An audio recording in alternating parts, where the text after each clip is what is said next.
राधा वल्लभ श्री हरिवंश, राधा वल्लभ श्री हरिवंश। नारायणं नमस्कृत्यं नरं च नरोत्तमं देवी सरस्वती व्यासं ततो जयमुदीरये। राधा मेरी माता है, पिता मेरे घनश्याम, इन दोनों के चरणों में मेरा कोटि कोटि प्रणाम। ओम श्री परमात्मने नमः। पत्नी के लिए पति ही देवता है। सेव्या के पति धर्म की कथा। लोहित स्मृति ने नारी के आचार बताए हैं। नारी को पतिव्रता होना चाहिए और प्रयत्न पूर्वक धर्म का ही आचरण करना चाहिए। उसे पति से कभी ऊंची आवाज में नहीं बोलना चाहिए। वह सदा पति की प्रिय होकर ही रहे। यदि पति क्रोध भी हो जाए तो पत्नी को क्रोध नहीं करना चाहिए। पति यदि कठोर हो, दया रहित हो, क्रूर हो, सदैवता न दिखाता हो, असहनशील हो, पीट रहा हो, दिन रात गाली गलौज करता हो, दुष्ट हृदय वाला हो, इस तरह उसमें कुछ भी दुर्गुण हो, उसे नारी को पति का दोष नहीं कहना चाहिए, न उस पर क्रोध करना चाहिए, न उसे साथ ही देना चाहिए, अपितु छाया की तरह पति का अनुसरण करना चाहिए। पति यदि दुखी हो तो पत्नी को दुख का अनुभव करना चाहिए। पति यदि सुखी हो तो पत्नी को सुख का अनुभव करना चाहिए। पति यदि आनंद से विरहल हो तो पत्नी को भी आनंद का अनुभव करना चाहिए। पत्नी का अपना कोई सुख दुख न होकर पति का सुख दुख ही उसका अपना सुख दुख होता है। पति यदि खरा हो तो पत्नी को भी खरा हो जाना चाहिए। पति के सो जाने पर उसे सोना चाहिए और यदि पति बुलाए तो सब काम छोड़कर शीघ्रता से उसके पास जाना चाहिए।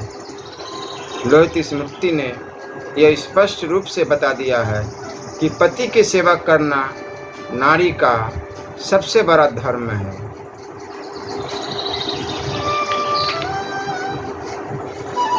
नारी के लिए पति की सेवा से बढ़कर न कोई धर्म है, न जप है, न दान है, न तप है, न तीर्थ है और न कोई व्रत है।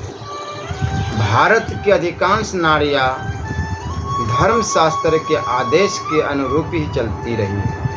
उनका ढूंढ विश्वास रहा है कि मनुष्य के अपने ही कर्म के अनुसार सुख या दुख की प्राप्ति होती है। पति यदि पत्नी पर निसहनता, क्रूरता, कठोरता व्यवहार करता है तो भारतीय नारियां इसे अपने ही कर्म का परिणाम मान लेती है। ऐसे में वे पति का दोष नहीं देखती। पत्नी की यह तपस्या दुष्ट से दुष्ट पति को भी सत पथ पर लाकर ही छोड़ती है। इस पर एक पौराणिक कथा दी जा रही है। प्रतिष्ठानपुर में कौशिक नाम का एक ब्राह्मण था। उसमें कोई शील न था, कटुभाषी था और कोई गुण भी उसमें नहीं था। युवा अवस्था में उसे गलित कुष्ठ हो गया था। अंग अंग में मवाद भर गया था और उनसे घिनौना रिश्ता रहता था। चलना फिरना उसके लिए मुश्किल हो गया था। उसकी पत्नी सेव्या मांडवी धर्मशास्त्र के अनुकूल ही चलने वाली थी। वह उस स्थिति में भी अपने पति को देवता ही समझती थी और अपना सारा प्रेम उस पर न्यौछावर करती थी। वह जी जान से पति की सेवा में जुटी रहती थी। मवाद मल मूत्र के प्रवाह को धो पोंछ कर पति को स्वच्छ बनाए रखती थी। तेल मलती, स्नान कराती और धूले वस्त्र पहनाकर उसे साफ सुथरा बनाए रखती, मीठी मीठी वाणी बोलकर और सहानुभूति की पराकाष्ठा दिखाकर पति के हर कष्ट को दूर करने की चेष्टा करती। किंतु कौशिक गुणहीन और क्रूर था। वह बात बात में पत्नी को कोसता रहता था और कठोर वचनों से उसे फटकारता रहता था। किंतु उसकी पत्नी ने उस स्थिति में भी उस घिनौने ब्राह्मण को देवता ही समझा और तन मन धन सब उसको अर्पण कर दिया। संयोग की बात है, वह कौशिक एक वेश्या में आसक्त हो गया। उसने अपनी पत्नी को आज्ञा दी कि तुम मुझे उस वेश्या के पास पहुंचा दो। यदि तुम ऐसा नहीं करोगी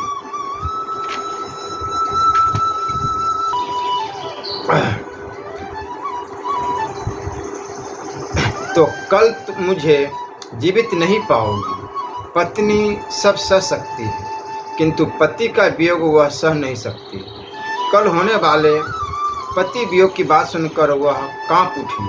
अधिक से अधिक पैसा लेकर पति को कंधे पर बैठाकर वह वेश्या की घर की ओर बढ़ चली। अंधियारी रात थी। मेघों ने घेर घार कर उसे और घना बना दिया था। बिजली के सहारे पत्नी किसी तरह पति का बोझ ढोते हुए आगे बढ़ी। इसी बीच कौशिक का घिनौना अंग अनिमांडल्य मुनि से जा टकराया। मांडव्य मुनि सूली पर बैठे हुए थे। राजपुरुषों ने गलती से चोर समझकर उन्हें सूली पर बैठा दिया था। सूली की चुभन से वे बहुत पीड़ित थे। कौशिक के टकराने से वह पीड़ा असहन हो गई थी। उन्होंने शाप दिया, जिसने सूली हिलाकर मुझे यह असहन यातना प्रदान की है, वह सूर्योदय होते ही मर जाएगा। इस शाप का गहरा प्रभाव साध्वी पर पड़ा। वह कांप गई कि सूर्य निकला ही नहीं, वह अपने पति से वियुक्त हो जाएगी। बेचारी घबरा गई और बोल उठी, जाओ, अब सूर्य निकलेगा ही नहीं। समय आने पर सचमुच भगवान सूर्य नहीं निकले। ऐसे ही 10 दिन बीत गए। तीनों लोकों में हाहाकार मच गया। देवताओं की दशा सबसे दयनीय हो गई, क्योंकि होम बंद होने से देवता अतृप्त होने लगे थे। देवताओं ने ब्रह्मा की शरण ली। ब्रह्मा ने बताया कि पतिव्रता का तेज असहन होता है, उसको शांत करना सबके बस की बात नहीं है। एक पतिव्रता के तेज को दूसरी पतिव्रता ही शांत कर सकती है। अतः तुम लोग सती अनसुईया को प्रसन्न करो। देवताओं ने वैसा ही किया। इस पर महासती अनसुईया शव्या के घर गई और कहा, देवी, तुम्हारे शाप से आज सारा विश्व विंध्यवंश का कगार पर आ पहुंचा है। अतः तुम प्रसन्न हो जाओ और कह दो कि सूर्य देवता पहले की तरह उदित हो। साध्वी बोली, किंतु महादेवी, जब सूर्य उदय होंगे तो मेरे पतिदेव मर जाएंगे। महासती अनसुईया ने कहा, मैं अपने पति व्रत के बल से तुम्हारे पति को जीवित कर दूंगी, तुम मत घबराओ। साध्वी मान गई। तब महासती अनसुईया ने अर्घ्य देकर सूर्य का आवाहन किया। लाल लाल किरणों को बिखरते हुए सूर्य निकल आए। सारे विश्व में हर्ष की लहरें लहराने लगी, किंतु साध्वी के शोक का कोई ठिकाना न रहा। सूर्य के निकलते ही उसके पतिदेव निर्जीव होकर गिर पड़े। तब महासती अनसुईया ने गंभीर शब्दों में कहा, यदि मैं अपने पति को देवताओं से भी बढ़कर मानती आई हूँ, तो इस व्रत के प्रभाव से यह निर्जीव ब्राह्मण शरीर शुभ गुणों से संपन्न और युवा बनकर जीवित हो उठे। महासती अनसुईया के कहने के साथ साथ ही कौशिक जी उठा। उसका अंग प्रत्यंग देवताओं की तरह सुभग और सद्गुणों से संपन्न हो चुका था। पतिव्रता के प्रभाव को देखकर देवता आकाश से पुष्प वृष्टि करने लगे।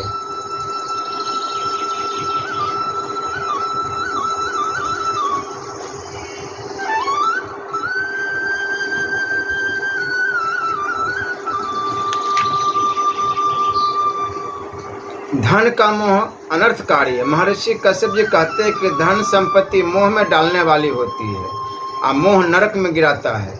इसलिए कल्याण चाहने वाले पुरुष को अनर्थ के साधन वृत्त अर्थ का दूसरे ही पर त्याग कर देना चाहिए। जिसको धर्म के लिए धन संग्रह की इच्छा होती है उसके लिए उस इच्छा का त्याग श्रेष्ठ, क्योंकि कीचड़ को लगाकर धोने की अपेक्षा उसका दूर से स्पर्श न करना ही उत्तम है। धन के द्वारा जिस धर्म का साधन किया जाता है वह क्षयशील माना गया है। दूसरे के लिए जो धन का परित्याग है वही अक्षय धर्म है, वही मोक्ष की प्राप्ति कराने वाला है। पापियों का संग कभी न करें। जैसे सूखी लकड़ियों के साथ मिली होने के कारण गीली लकड़ी भी जल के भस्म हो जाती है, उसी तरह पापियों का संपर्क में रहने से धर्मात्माओं का भी उसके समान दंड भोगना पड़ता है। इसलिए पापियों का संग कभी न करना चाहिए।